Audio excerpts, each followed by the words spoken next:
Hey, it's Jack, and this video is called 3 Powerful Ways to Deal with Grief.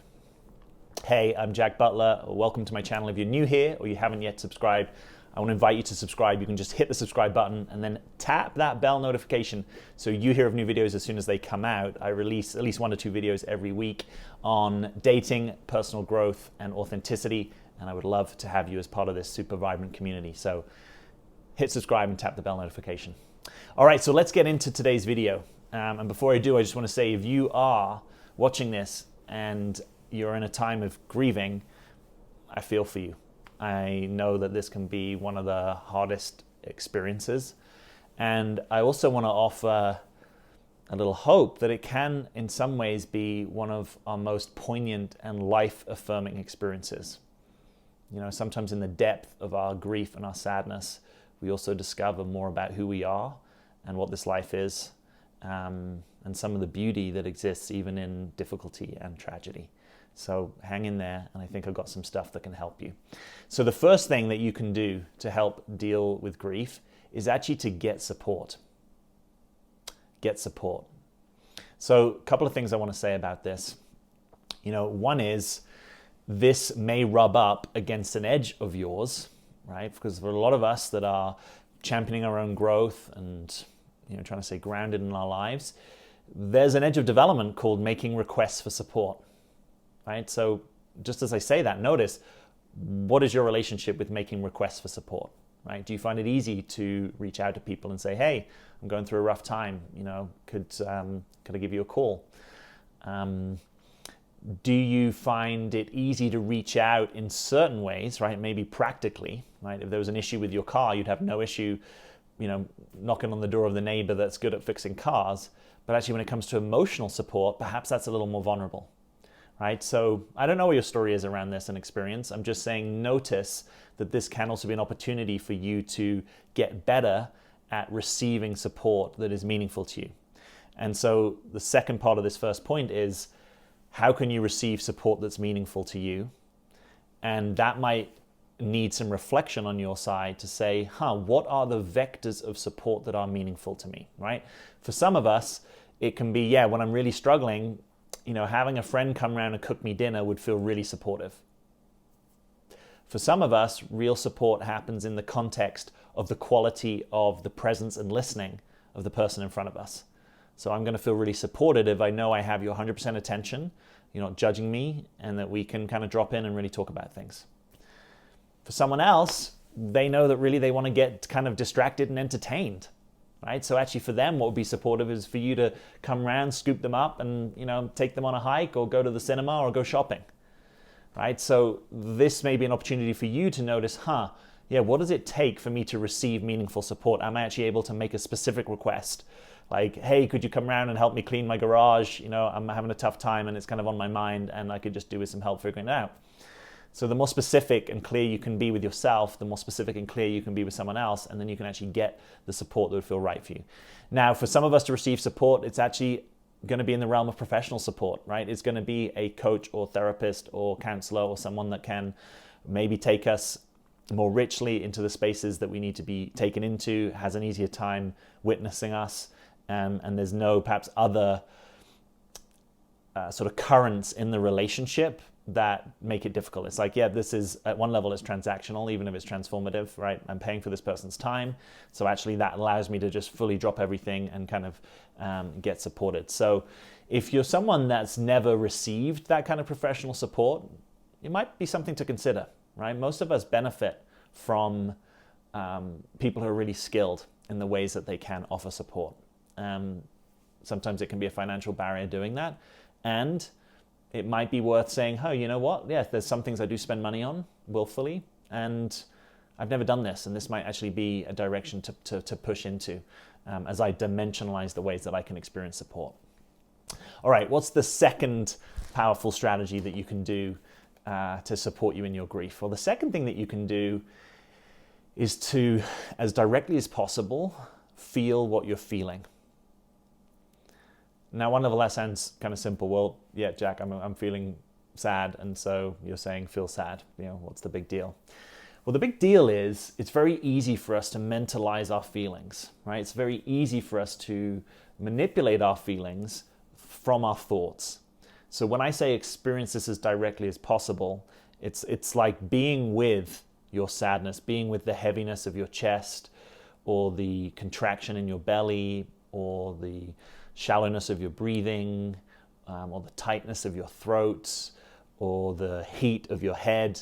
Whatever is the common physiological experience that you're having, firstly being with the physiological experience, and then also as best you can being with the emotional experience, right? There is sadness and grief arising in me, and as much as possible, dropping the stories that kind of feed into that, right? So a story might be like, oh, I'll never be lovable again, right? Or I'll never meet someone like this, or I'll never be okay again, right? A lot of it's to do with futurizing, and in this moment, you don't have to handle the future, right? It's almost like each moment unto itself. Let the future take care of the future. Let the present take care of the present. You're in the present right here. You're feeling a lot. You've got enough to deal with. So you don't necessarily need to be thinking about how am I going to cope with this, or how am I going to sort out this decision. Right now, if you've got a lot that you're feeling, just being with that is already asking a lot of you, right? So if you need to rearrange your schedule so that you have fewer commitments, so you have more space for yourself, if you need to downshift contact with certain people so that you can be a little bit more in your space in this time, what is it that you need to do that will encourage you to have pockets of time where your job is just to feel? Now, sometimes it can be really daunting because part of us may imagine that if we start to feel like sad, like, will I ever come out of this? Am I just sort of signing off the rest of my life to feel sad? And I want to encourage you to think about your emotional experience a little bit more like weather, right? There can be really horrific storms, and in time those storms pass, and in time the sun comes out again, right? So you don't need to worry about the future of how long you're going to be in this. It's almost like you'll know when you're out of it because it will no longer be arising in your experience. You'll no longer have the need to cry so much and feel so much. But the best way around is through, right? So the best path is to actually feel this stuff as directly as you can, because when we don't and we avoid or we suppress or we kind of distract ourselves from it, generally we're going to prolong the process, right? It's maybe not quite the right analogy, but if you have a Band-Aid or a plaster, we know that it takes less pain when you rip it off quickly, right? Whereas when you try and rip it off hair by hair by hair, it's a long amount of pain over a long period of time. It might be a little bit similar. Grief is likely to not just be a momentary experience, right? So that's where the analogy is not quite right, because it's going to be grief likely during a season or a cycle. But that season and cycle may be less extended if you can actually turn towards your experience and also have some boundaries on it, right? So it might be like, yeah, last night I really went into it and I was really feeling things. So actually, maybe tonight I might cut myself some slack and, go see a friend, catch a movie, Netflix and chill, whatever.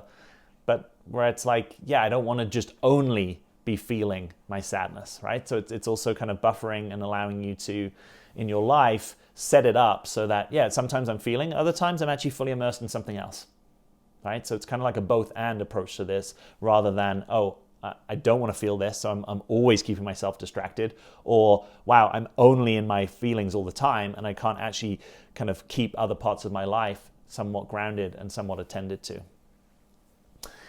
And then the third thing that you can do is you can put yourself in supportive environments, right? So the one that, from recent grief cycles for me, the one that comes in mind is getting out in nature, right?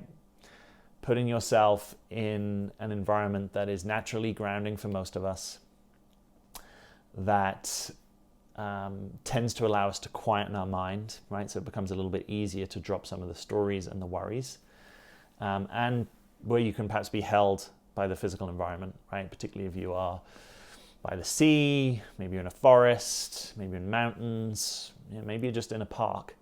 But there's a sense that you're kind of connected to the bigness of life, right? That you're in this process right now, and you're an individual human being, and it's a lot, and there is this kind of big wide world out there. Nature's not in a hurry. You don't need to be in a hurry. And you might sort of receive nourishment, support, groundedness, even maybe inspiration from that.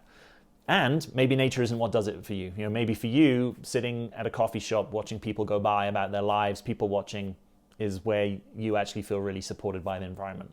Maybe getting into really beautiful environments. Maybe you need to be in, you know, a meditation temple or a yoga studio or an upscale hotel because there's lots of beauty there. That's what's going to do it for you. So just have a check-in and notice, where are the environments that I can most sort of put my worries down, be with myself, not be isolated, but also be in contact with my experience, right? So I'm not trying to sort of Las Vegas my experience.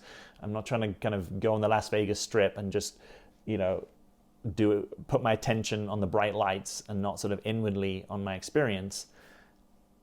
And I may find that there are certain environments where it's actually just a little easier to be with my experience and feel supported, right? For some of us, just having our bare feet on the ground, you know, or just sitting on the grass or sitting on a rock, sitting on a bench. It might be sitting with someone but not actually talking to them, right? So get really curious about maybe previous times that you've had difficult times, or even just right now as you intuit, what is it that I need? You know, sometimes you need a slightly different environment or climate, and that can be really supportive to you. So permission to notice what you need, right? Through these three different things: getting support, putting yourself in the right environment, and actually really being directly with your experience. This is all about you being more supported at a really difficult time, you know? And the sort of the saying, you know, this too shall pass, right? Just realizing that this is going to be a season. It might be a short one, it might be a long one, and it might really test you. But life doesn't tend to give us challenges that we aren't able to be with, right? That's part of life, is that it's giving us challenges that are good. You know, grief is part of really honoring our humanness, right? That honoring that we are connected, that we have hearts that feel, that we have longings, that we miss people, that, you know, life can sometimes just be really hard, you know? I can even just tap into that as I'm talking to you right now. It's like, yeah, loss is part of life, and it's good to be with it, right? Even when it's really hard, it's like, yeah, this is also part of acknowledging what it is to be a human in a finite world in some ways, in a world that is temporary in some ways, in a world that sometimes gives us things that we don't even fully understand, and it can seem cruel and difficult, but it may also be that it's encouraging you into your fullness, and into your full participation in this life. So that's my hope and prayer for you. I would love for you to subscribe to this channel if you've liked this video. I'd love to have you with us. And as always, questions and comments beneath this video. I look forward to hearing your thoughts and reflections. I'm Jack. Thanks for being here.